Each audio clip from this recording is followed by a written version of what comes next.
What's going on, YouTube? It's your boy Kingjdpan, man, and we back. And I say we back, my guy, with another reaction video. And look, man, tonight I'm on the road, man. I'm recording multiple videos in one night, so if I'm wearing the same thing, don't call me dirty. I'm grinding, bitch. Get at me. Look, all right, look. We got a hood war story, my guy. Title is He Caught So Many Bodies, He Was a Legit Nightmare for His Enemies. The story of Infant Nightmare. Now I don't know who the fuck this is. I'm gonna keep it 100. I don't know who the fuck this is. You feel me? But we gonna get into this shit. We gonna learn today. You feel me? Niggas out here catching bodies and shit. You feel me? So we gonna see what type of fear he putting in these niggas' hearts, man. Let's get into it, man.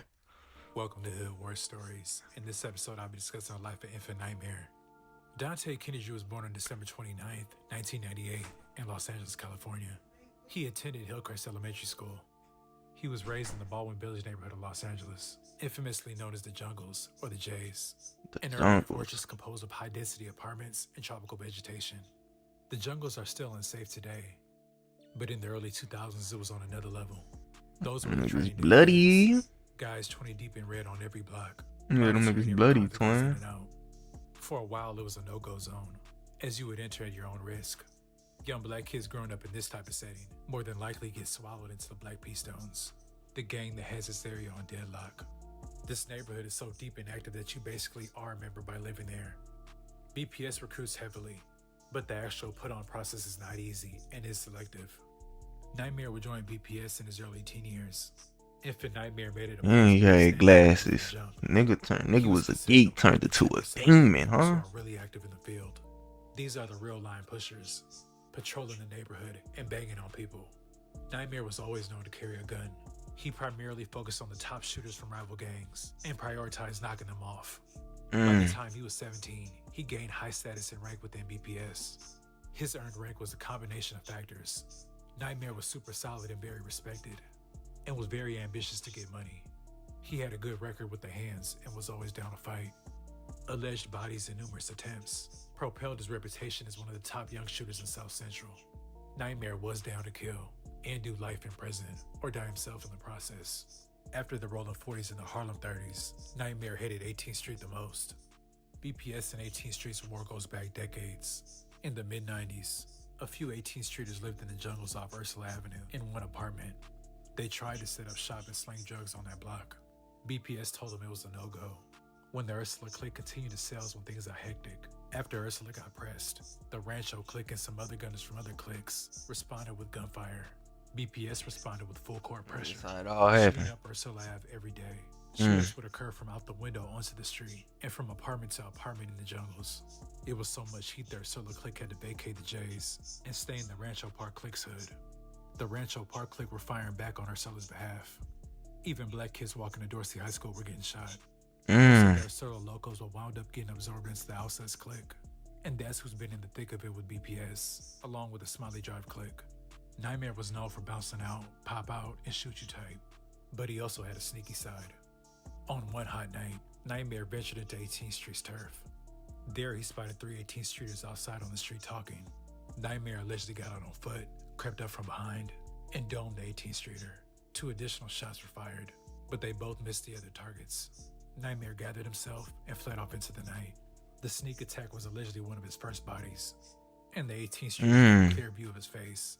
After that murder, Nightmare briefly shifted his focus to another enemy that was in close proximity, the West Boulevard Crips. Allegedly, there was some back and forth dialogue being exchanged on social media. Threats like "you know what it is when I see you" were being sent. And it didn't take long. Nightmare allegedly spots him near the intersection of Crenshaw and Adams. These cross streets is a point of conflict, as multiple gangs lurk near these borders. And yes, bro, that's the thing, bro. Like, man, I fuck with LA tough, but I'm glad to not be born down there, bro. Cause like it's small as hell, my nigga. Like, you got gangs on different blocks. Like, nigga, you go down the street, nigga, 1 block over, and you entering a Crip neighborhood. You can go down that block, go down probably like 2 blocks down. Now you in the fucking Hoover neighborhood. Now if you take a right and go down 1 more block, you on the fucking Grape Street fucking hood. You feel me? It's just so many gangs and shit down there. It's like, nigga, Niggas gotta know, like, and then, bro, like in LA, bro, the gang culture down there is strict times 10. You feel me? Nigga catch you wearing any logo on the hat that ain't supposed to be in that hood, man. You gon' get up on you. You feel me? But shit, I'm just blessed to not be born there because I ain't gotta deal with certain shit like that. You feel me? Often are bound to run into each other. After spotting him, Nightmare allegedly chased his victim down in the streets and completed his mission. There's no one Nightmare hated more than the Rolling 40s. In fact, this is That boy hate them spotty 40s. a decade, especially among the younger My nigga would have had beef with 4 Extra right now. generation. Nightmare labeled himself Mr. 40K, and he earned that title, shooting up the 40s on a weekly basis, from the avenues to Parkside, but especially the dark side were all getting lit up. Nightmare was putting in a ton of work and was becoming a true nightmare in the streets. His name rang bells, and his gunplay put everyone on notice. He was an active shooter and had no intention of slowing down.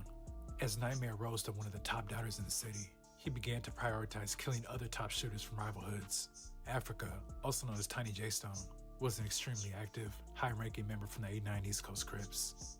Fast forward to July 29th, 2018, at 12:40 a.m. Africa is hanging out with Rolling 40 members near 43rd of Vermont. Nightmare and other BPS members all saw it that night, driving around looking for a 40 Crip to kill. They end up pulling up to 43rd of Vermont to find just what they were looking for: Africa and a few Rolling 40 Crip members. That's a 2-for-1 special in Nightmare's eyes. Nightmare then jumps out and specifically tries to kill Africa first. He lets off numerous shots, and bullets start flying. But instead of hitting Africa, a 40 Crip named Tiny Hardhead got hit. 2 others were also shot. Hardhead was pronounced dead in the street at 12:50 a.m. Nightmare and another gunman ran to 2 separate vehicles, which fled the scene.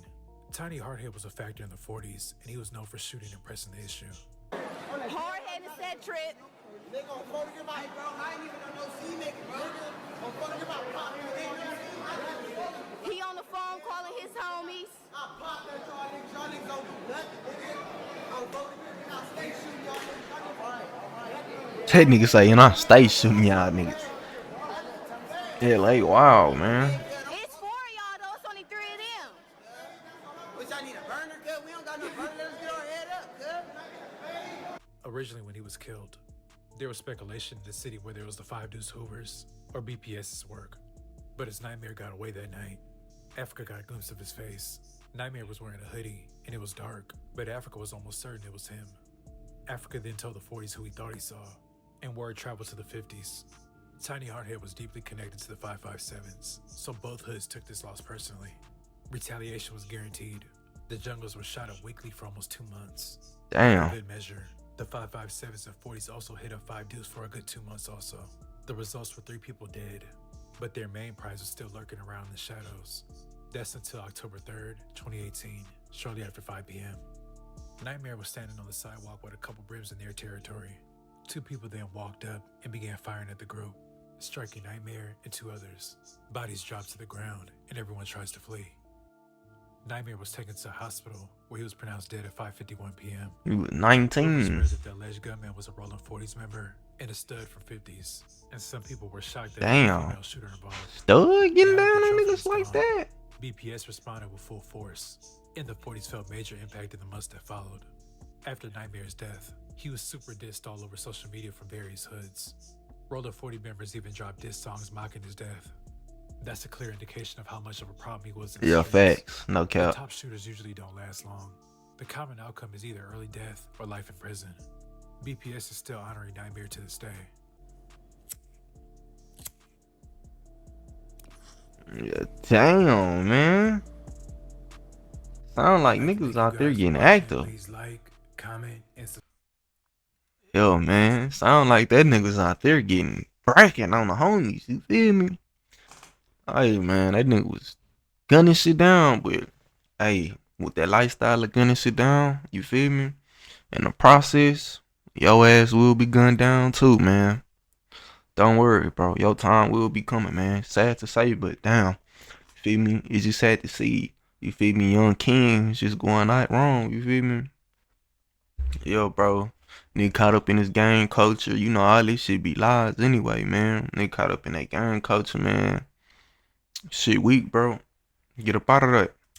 Hey, it's 2025, bro. We got so much shit we can do, man. We don't need no motherfucking gang to make no money. Better sit your ass up on the camera like I'm doing, nigga. Get you a PC. You ain't even need that. You feel me? Plenty ways to get money out here, not fucking with no gang. You feel me? But look though, we out this bitch. Hope you niggas got some out this shit. No cap. I'ma be a tie with another one. I'm out this bitch. Hey.